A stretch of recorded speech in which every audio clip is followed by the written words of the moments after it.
नमस्कार दोस्तों, स्वागत है आप सभी लोगों का एक बार फिर से। नवरात्रि में ये 7 संकेत बताते हैं कि माता दुर्गा अब से बहुत प्रसन्न हैं और आपके घर में स्वयं आ चुकी हैं। ये संकेत आप भी अपने घर में जरूर चेक करना।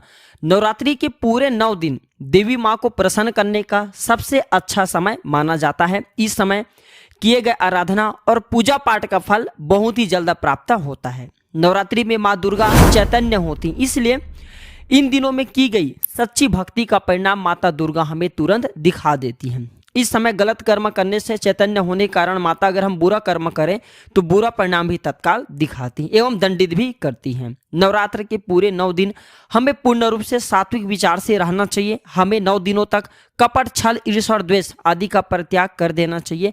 माँ दुर्गा जिस घर में आती हैं उस घर को तीर्थों से भी ज्यादा पवित्र एवं शुद्ध कर देती हैं। वहां रहने वाले सभी लोग की बुद्धि भक्तिमय हो जाता है और घर एकदम शांत रहता है, आनंददायी लगने लगता है। तो आप भी अपने घर में चेक करना। ये अगर 7 में से कोई भी एक संकेत आपको मिलने लगे तो समझ जाना माता रानी आपके घर में आ चुकी है। तो आइए जानते हैं कुछ संकेतों को। संकेत बताने से पहले अभी तक आपने हमारे वीडियो को लाइक नहीं किया तो वीडियो को लाइक कर चैनल को सब्सक्राइब जरूर कर लेना। प्राचीन ज्ञान चैनल का मकसद है जनहित एवं जन कल्याण करना। सर्वप्रथम मैं आप लोगों को नव दुर्गा के 9 स्वरूप एवं उनकी महिमा को बताऊंगा। इसके बाद मैं आप लोगों को संकेत के बारे में बताऊंगा। कैसी कौन सी 7 संकेत हैं जिस संकेत से आप पता कर सकते हैं कि माता रानी आपके घर में आ चुकी हैं। अगर आज के वीडियो मिस कर दिए तो सारी जिंदगी पछताना पड़ेगा, क्योंकि माता रानी हमारे घर में आ जाती हैं लेकिन कुछ गलती के कारण हम माता रानी को पहचान नहीं पाते। यही सबसे बड़ी हमारी मूर्खता है। तो वीडियो को ध्यान से देखना। माता रानी के जो 9 स्वरूप कहे गए हैं इनकी पूजा करने से हमें अलग अलग फल की प्राप्ति होता है।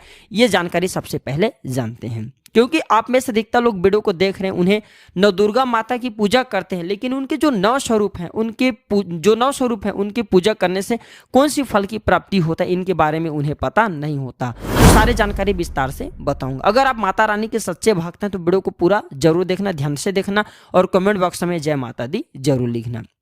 नवरात्रि के प्रथम दिन हम देवी माँ शैलपुत्री की पूजा करते हैं। नवरात्रि जो माता के प्रथम स्वरूप हैं वो शैलपुत्री हैं। तो शैलपुत्री किस लिए बोला जाता है? ये पर्वतराज हिमालय के घर में पुत्री के रूप में उत्पन्न हुए थे, इसलिए इनका नाम शैलपुत्री पड़ा है। नवरात्रि के प्रथम दिन हम माता शैलपुत्री की उपासना करते हैं। वृषभ में माता जो शैलपुत्री स्थिर रहती हैं, वृषभ इनकी वाहन है। ये अपने हाथ में खड़ग, चक्र, गदा, धनुष, बाण, परिघ, शूल, सुबुंडी, कपाल और शंख को धारण करके संपूर्ण आभूषण से विभूषित होती है। नीलमणि के समान कांति युक्त 10 भुजाएं माता के 10 चरण वाली हैं। इनके दाहिने हाथ में त्रिशूल और बाएं हाथ में कमल पुष्प सुशोभित हैं। देवी शैलपुत्री शक्ति, दृढ़ता, आधार व स्थिरता का प्रतीक है। माता की उपासना करने से जीवन में स्थिरता आती है। तो अगर आप भी माता शैलपुत्री को प्रसन्न करना चाहते हैं तो आपके जीवन में स्थिरता आएगी। माता शैलपुत्री के जो बीज मंत्र हैं वो हैं ओम शम शैलपुत्री देव्ये। नवरात्रि के द्वितीय दिवस हम माता ब्रह्मचारिणी की पूजा करते हैं। देवी ब्रह्मचारिणी की आराधना करने से कई प्रकार के मनोरथ की पूर्ति होता है। देवी ब्रह्मचारिणी, इनका नाम ब्रह्मचारिणी क्यों पड़ा ये भी जान लेते हैं। तो भगवान शिव से विवाह करने के लिए प्रतिज्ञाबद्ध देवी माता पार्वती ने कठोर ब्रह्मचर्य का पालन किया। ब्रह्म का अर्थ होता है तपस्या और चारिणी का अर्थ होता है आचरण करने वाली। तो इस प्रकार ब्रह्मचारिणी का अर्थ हुआ तप और आचरण करने वाली। तो माता रानी ने कठोर तपस्या किया भगवान शंकर को प्राप्त करने के लिए। इनके स्वरूप की सर्वप्रथम बखान जानते हैं। तो देवी ब्रह्मचारिणी की दाहिने हाथ में जब की माला है, बाएं हाथ में कमंडल है। देवी ब्रह्म का स्वरूप है अर्थात तपस्या का मूर्तिमान रूप है। माता भगवती दुर्गा शिव स्वरूप, गणेश जननी, नारायणी, विष्णुमया और पूर्ण ब्रह्म स्वरूपी के नाम से प्रसिद्ध है। देवी ब्रह्मचारिणी की उपासना करने से मनुष्य में ताप, त्याग, वैराग्य, सदाचार और संयम की वृद्धि होती है। माता की कृपा से सर्वत्र सिद्धि और विजय की प्राप्ति होती है। माता ब्रह्मचारिणी की मंत्र है या देवी सर्वभूतेषु ब्रह्मचारिणी रूपेण संस्थिता नमस्तस्यै नमस्तस्यै नमस्तस्यै नमो नमः। नवरात्रि के तीसरे दिन माँ चंद्र घंटा की पूजा करते हैं। इस देवी के मस्तक में घंटे के आकार का चंद्र बना हुआ है। घंटे की आकार का चंद्र बना हुआ, इसलिए माता का नाम चंद्र घंटा पड़ा है। इनके जो चंड हैं ये भयंकर हैं, घंटे की ध्वनि से सभी दुष्ट दैत्यों के नाश करती हैं, इसलिए माता का नाम चंद्रघंटा पड़ा है। इनके स्वरूप जान लेते हैं। तो माँ के शरीर का रंग स्वर्ण के समान चमकीला है। इनके 3 नेत्र हैं, 10 हाथ हैं। इनके कर कमल, गदा, धनुष, बाण, खड़ग, त्रिशूल और अस्त्र शस्त्र लिए हुए हैं। अग्नि जैसा वर्ण वाली हैं, ज्ञान से जगमगाने वाली हैं, दीप्तिमयी हैं। ये सिंह के आसन पर आरूढ़ हैं तथा युद्ध में लड़ने के लिए उन्मुख रहती हैं। माँ की कृपा से साधक के समस्त पाप, बाधाएं और जो परेशानी आती है वे विनष्ट हो जाती, नष्ट हो जाती हैं। देवी की कृपा से जातक पराक्रमी और निर्भय होता है। अगर आप भी माँ चंद्रघंटा की पूजा करते हैं तो आपको निर्भयता की प्राप्ति होता है। देवी माँ चंद्रघंटा की, ध्यान से सुनिए, देवी माँ चंद्रघंटा की मूल मंत्र हैं ओम चंद्रघंटा देव्ये नमः। नवरात्रि के चौथे दिन माँ कुष्मांडा की पूजा करते हैं। कुष्मांडा, अब कुष्मांडा क्यों पड़ा है नाम भी सुन लीजिए।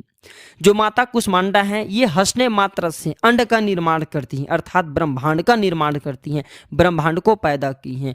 माता कुष्मांडा ने ही सृष्टि के जो अस्तित्व है ये हम सबके बीच में लाया है, क्योंकि माता ने ही सृष्टि का निर्माण किया है, इसलिए माता का नाम कुष्मांडा पड़ा है। माँ की 8 भुजाएं हैं और 8 भुजाएं कई प्रकार की, अपने हाथों में 8 भुजाओं में धनुष, बाण, कमल, पुष्प, अमृत पूर्ण कलश, चक्र तथा गदा रखे हुए हैं और ये सभी प्रकार के 8 प्रकार के सिद्धि को अपने हाथ में प्रदान करने वाली कही गई हैं। इनका वाहन सिंह है और कुष्मांडा माता की आराधना करने से जातक के समस्त रोग और शोक जो होते हैं मिट जाते हैं। देवी हमें आयु, यश और बल तथा आरोग्य प्रदान करती हैं। माता की मूल मंत्र है ओम कुष्मांडाय नमः।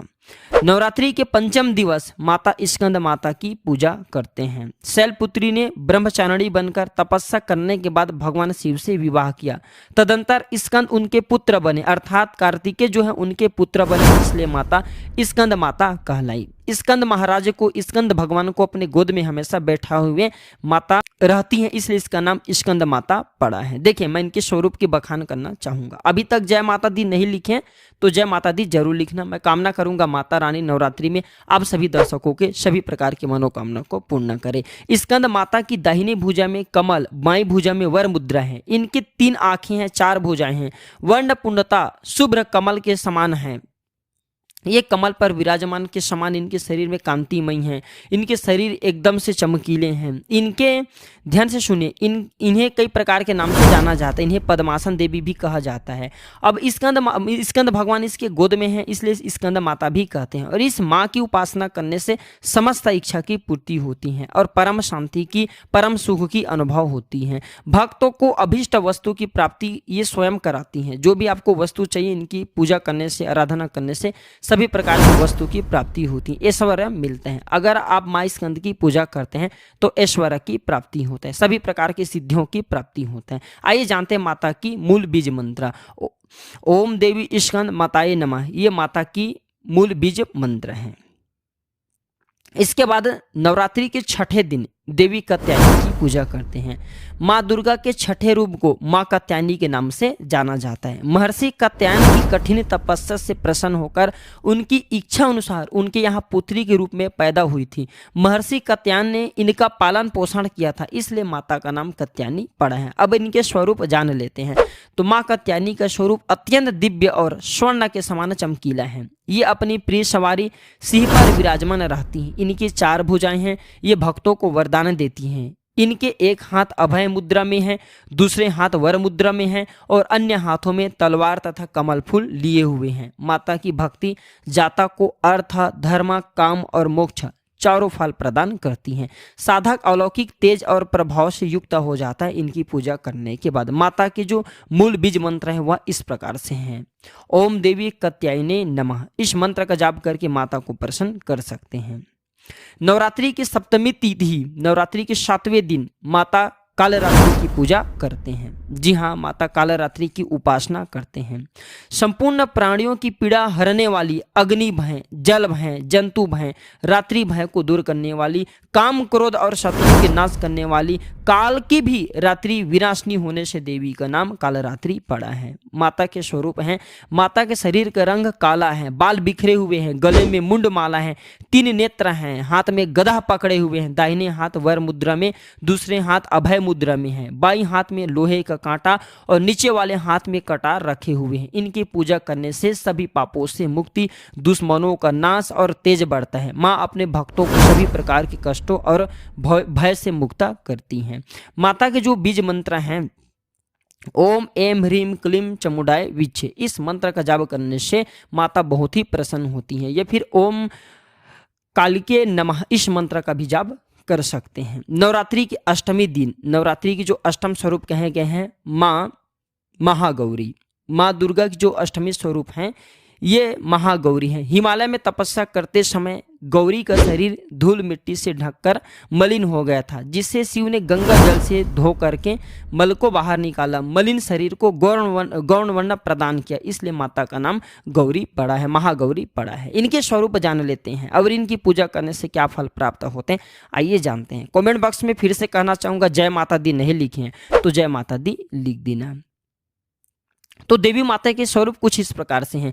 देवी महागौरी की वस्त्र एवं आभूषण जो है श्वेत कलर की हैं। इनकी 4 भुजाएं हैं और वाहन वृषभ है। दाहिने हाथ अभय मुद्रा और दूसरे हाथ में त्रिशूल लिए हुए हैं। बाएं हाथ में डमरू और नीचे का बाएं हाथ वर मुद्रा में है। ये सुवासिनी, शांति मूर्ति और शांत मुद्रा में है। माँ की कृपा से अलौकिक सिद्धि की प्राप्ति होती है। देवी महागौरी भक्तों को जो भी उनके जीवन में चल रही कष्ट इसे तत्काल दूर करती हैं। जो देवी माँ की अष्टम स्वरूप महागौरी कहे गए हैं, ये सभी देवी की तुलना में सबसे जल्दी प्रसन्न होती हैं। अगर आप जल्द प्रसन्न करना चाहते हैं देवी नव दुर्गा के स्वरूप में किसी भी देवी को, तो आप महागौरी को पूजा करना शुरू कर दीजिए। इनके पूजा करने से तत्काल प्रसन्न होती हैं। देवी जो नौवें स्वरूप कहे गए हैं वह है सिद्धिदात्री। माँ दुर्गा जी जो नौवें स्वरूप हैं वह है सिद्धिदात्री। ये सभी प्रकार की सिद्धि को देने वाली हैं। ममता मोह से विरक्त होकर के महर्षि मेधा के उद्देश्य से समाधि ने देवी का आराधना किया था और ज्ञान प्राप्त करके मुक्ति प्राप्त किया था। सिद्धि अर्थात मोक्ष को देने वाली। तो देवी माँ की पूजा पाठ करने से सभी प्रकार की सिद्धि की प्राप्ति होती, सभी प्रकार के कामना की पूर्ति होती है। इसलिए नवरात्रि के 9वें दिन इनकी पूजा करते हैं। इनके स्वरूप जान लेते हैं। माँ सिद्धिदात्री की 4 भुजाएं हैं। वर्ण जो है रक्तवर्ण की है, वाहन श्री की है, कमल पुष्प पर आसीन है। एक हाथ में कमल, दूसरे हाथ में चक्र, तीसरे हाथ में गदा, चौथे हाथ में शंख है। देवी प्रसन्न मुद्रा में है। इनकी आराधना से साधक को अड़िमा, लाघिमा, प्राकम्या, महिमा, सर्वकाम व स्थायिता, दूर श्रवण करने की सिद्धि आदि समस्त सिद्धि नवनिधि की प्राप्ति होता है। इनकी पूजा से असंभव कार्य को भी संभव कर सकते हैं। इसलिए अधिकतर जितने भी जातक हैं, साधक हैं, सिद्धि प्राप्त करने वाले साधक माँ सिद्धिदात्री की पूजा करते हैं। और माँ कभी भी चाहे असुर हो, चाहे माना हो, चाहे दाना हो, चाहे कोई भी कितना भी उत्तम साधु क्यों ना हो, किसी पर ये भेदभाव नहीं करती, सभी को ये सिद्धि प्रदान करती हैं। इनके जो बीज मंत्र हैं ओम सिद्धिदात्रे नमः। आप में से अधिकतर दर्शक हमें कमेंट करते हैं गुरुजी हमें सिद्धि प्राप्ति करने के लिए क्या करना चाहिए। तो अगर आप सिद्धि प्राप्त करना चाहते हैं तो माँ सिद्धिदात्री की आराधना शुरू करना कर दीजिए, इनके शुरू कर दीजिए। और जो बीज मंत्र बताएं इस बीज मंत्र का जितना ज़्यादा हो सके जाप करें। इस बीज मंत्र को जाप करने से आपको 8 प्रकार की सिद्धि और 9 प्रकार की निधि की प्राप्ति होता है। आइए इस वीडियो में जानते हैं नवरात्रि में ये 7 संकेत बताते हैं माँ दुर्गा अब से बहुत प्रसन्न है और आपके घर में आ चुकी है। पहला संकेत है बार बार गौ माता का आना। जिस घर में माँ दुर्गा रहती उस घर में उसकी बहन कामधेनु उनकी सेवा के लिए, उनकी दर्शन के लिए बार बार घर के द्वार पर बिल्कुल ही आती हैं और ये घर के इर्द गिर्द घूमती रहती हैं, वहां से 9 दिनों तक नहीं भागती। तो समझ जाना कि माता रानी आपके घर में आ चुकी हैं। दूसरा संकेत मधुमक्खी का घर में आना। देखिए मधुमक्खी को माँ दुर्गा की भ्रामरी स्वरूप कहे गए हैं। जिस घर में नवरात्रि में मधुमक्खी आती हैं तो समझ जाना उस घर में माता रानी आ चुकी हैं, क्योंकि जो मधुमक्खी हैं ये माँ दुर्गा की ही स्वरूप कहे गए हैं और ये अपने पूर्ण स्वरूप की दर्शन के लिए अर्थात नव दुर्गा की दर्शन के लिए सेविका बन करके आती हैं। तो समझ जाना आपके घर में माँ दुर्गा आ चुकी हैं। तीसरा संकेत ज्योति का तीव्र रूप में जलना। जी हाँ, अगर आपने अपने घर में माता रानी की प्रसन्नता के लिए, भक्ति प्राप्त करने के लिए ज्योति स्थापित करके रखे हैं और अगर ज्योति की लौ तीव्र गति से जल रही है तो समझ जाना ज्योति के समक्ष स्वयं माता रानी खड़ी हैं और आपको भी अंतर आत्मा से माता रानी के होने का एहसास होगा। तो इस संकेत से भी पता कर सकते हैं कि माता रानी आपके घर में आ चुकी हैं। चौथा संकेत, नवरात्रि में दीपक की बत्ती में फूल का बनना। अगर आपके दीपक की बत्ती में अचानक से फूल बनने लगे तो समझ जाना नौ दुर्गा माता आपके ऊपर बहुत प्रसन्न है, आपके ऊपर अपने पूर्ण रूप से कृपा बरसा रही हैं और माता रानी आपके घर में आ चुकी हैं। आपके सभी कष्टों को दूर करके माता रानी इस लोक से फिर जाएगी, अर्थात आपके घर से जाएगी। पांचवा संकेत बताते हैं कि बार बार घर में अगर काले चींटी निकलने लगे, अगर काले चींटी समूहबद्ध निकल रहे हैं और रास्ता काट रहे हैं तो समझ जाना माता रानी आ चुकी हैं और आपके सभी प्रकार की इच्छा को पूर्ण करके जाएगी। छठवां संकेत, अचानक घर में मनमोहक सुगंध आने लगे। यदि आपको अपने घर में अचानक से इत्र जैसा कोई सुगंध आने लगे, तीव्र सुगंध आने लगे, ठंडी हवा चलने लगे तो समझ जाना माता रानी आ चुकी हैं और अपना होने का एहसास आपको करा रही हैं। तो इस संकेत से भी पता कर सकते हैं माता रानी आपके घर में आ चुकी हैं। सातवां संकेत, फटे कपड़े पहने अगर कोई याचक आ जाए तो समझ जाना माता रानी आपके द्वार पर याचक बन करके आ चुकी है। नवरात्रि में कोई भी याचक आए तो खाली हाथ मत जाने देना, क्योंकि स्वयं माता रानी परीक्षा लेने के लिए हमारे घर में याचक बन करके आ जाती हैं। तो ये 7 संकेत बताती हैं कि माता रानी आपके घर में आ चुकी हैं और आपसे काफ़ी प्रसन्न है। इनमें से आपको कौन सी एक संकेत मिला है कॉमेंट सेक्शन में जरूर बताना। और हाँ, अगर माँ दुर्गा की सच्चे भक्त हैं तो जय माता दी जरूर लिखना। क्षमा चाहूँगा, आज की जो मेरे गले हैं काफ़ी बैठे हुए हैं, मैं एकदम पूर्ण रूप से फुल आवाज़ में वॉइस ओवर नहीं कर पा रहा हूँ। तो वीडियो को लाइक कर, चैनल को सब्सक्राइब जरूर करना और इस वीडियो को आगे जरूर शेयर करना। आप हमें कमेंट सेक्शन में जरूर बताइए आपको इनमें से कौन से संकेत मिले हैं। तो आज की जानकारी है पर समाप्त करता हूँ दर्शकों। वीडियो देखने के लिए धन्यवाद। नमस्कार, जय माता दी।